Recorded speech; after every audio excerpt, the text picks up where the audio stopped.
SQ, this is W9MGT here, come back.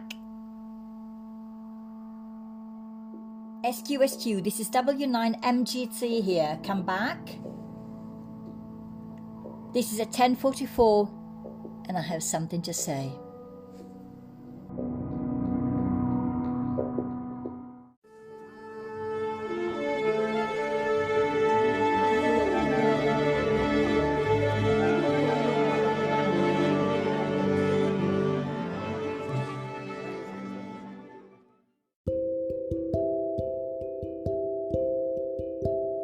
Hello and happy Friday. But is this a happy Friday? Because this episode is in honor of the beautiful episode that I recorded this morning and that then by mistake I've deleted. And I was even tinkering with the idea of not recording anything or just recording. There was a beautiful episode and here it goes. But I think that what I said, it is important to be resaid. And if it's not for you, of course, always for me. Because this process is just like going through my journal and understanding what went on. Anyway, so celebrations of 19th of March, Father's Day in Italy. I had big memories about my dad and my granddad that I'm getting sort of like closer and closer as time goes by. Even though spiritually. 20th of March, the day after, would have been my wedding anniversary, which is a date that I still celebrate because it's the last day that we were all together. And when I'm saying all, not respect to my ex-husband's family, whom I still love and care, and I send positive vibes towards. But my own family, both my all the sort of like old relatives from my dad's side and then my mom's side, and then we just sat together for this meal. So not even at the following funerals we were all together. So I think that was an important thing and an important day for me to remember. So I remember being all together, friends, close friends, aunties, uncles, all together and having fun and having a good meal. So that was important. I went to my supervisory / therapy yesterday, my monthly meeting, and I told him what went on, how I felt, the kind of like, what is the point? And more than anything else was, what is the fucking point of everything? Because I'm 56 and I've got no legacy, as in I have got no children.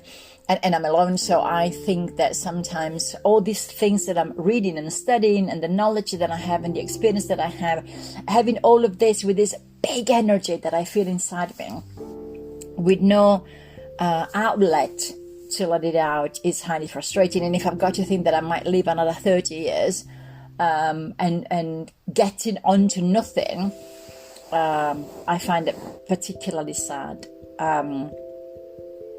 Sad, frustrating, disappointing, and the ending of the session was what a waste of a life in the end. But one of the things that he mentioned was to define myself and to describe myself is of being an outlier. I mean, I know I've always been a rebel, I've always been a rascal, I've always been, on the fringe, always an in-betweener. I've always think that I'm not living in the exact same time frame as the world, which is very strange feelings. I've always felt that in my body, even though I see pictures of myself as a young girl, if I think back, I was already having the same knowledge that I'm having now. There was a sense of depth and I wouldn't call it wisdom per se, but I would call it like an awareness of knowledge that made me already an outlier as a kid. What I'm feeling now, if I could describe it in a visual way, is being closed in a large clear glass, plexiglass, acrylic glass cube. and I'm shouting and I'm screaming and I'm banging, but I'm like in a TV that is placed in a corner, and people goes out, going on with their days and have the TV on but muted, and nobody pays attention. But inside I feel this sort of like, almost sometimes I cannot breathe, and it's not anxiety. I think it is something that is arising, and it is more of I wouldn't call it a spiritual journey, but I'm thinking that there is something more on a subconscious level that's arising, which is good. We don't always have to have good days. We don't normally have good days. So I think that I've got to take this journey as such, just as a journey. And because I'm doing all these sort of like little 1 minute long-ish TikTok videos where I'm sharing book and knowledge, I want to come to you with reading a bit, which I hope I'm not going to delete again by mistake. And it goes like this.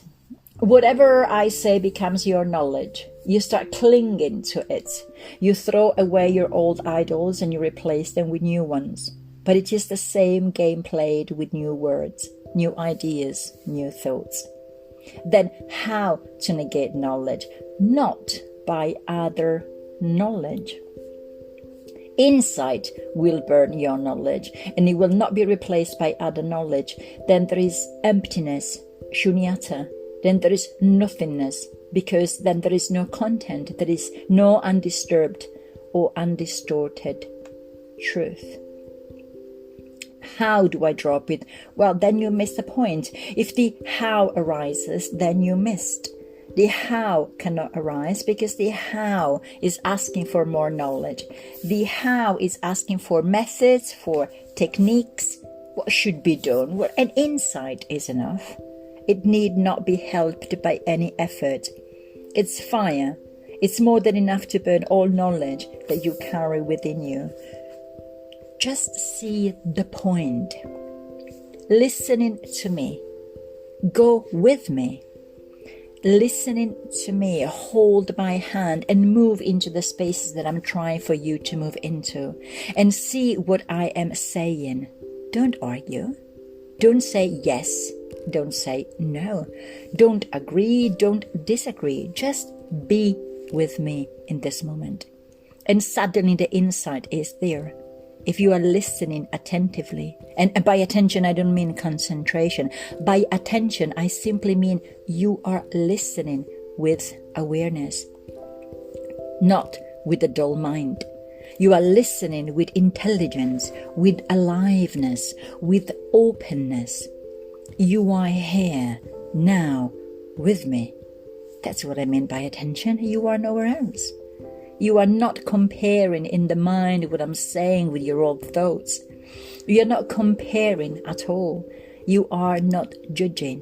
You are not there judging inside within you whether what I'm saying is right or wrong or how much is right. When you are with me, put away all your knowledge of the Kabbalah, of yoga, of Tantra, of this and that. When you are with me, be with me. And these are the beautiful, beautiful words of the Heart Sutra, Becoming a Buddha Through Meditation, which are the talks of Osho on the Heart Sutra. And if anybody else is interested in the Heart Sutra, there is also, my back is killing me today. There is also a beautiful other version of commentaries by Thich Nhat Hanh. And yes, there is a lot of other commentaries by others. But I'm leaving you with this, and I hope I don't delete this episode by mistake. It's good to stay with nothing.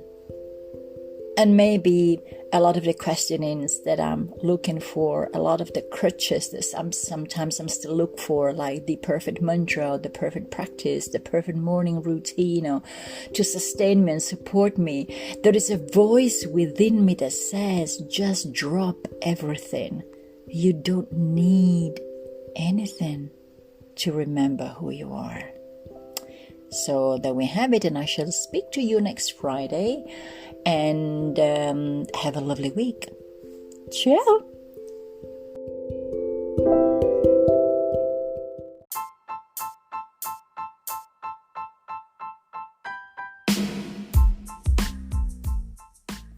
You've listened to the voice of W9 in honor of the movie Contact, MGT or Matilde Gliubic Tomat. A media researcher, an artist, a writer, and an existential psychotherapist based in the UK. You might want to check my website at matildetomat.com, that is matildetomat.com, and my Instagram account. This was W9MGT here, over and out.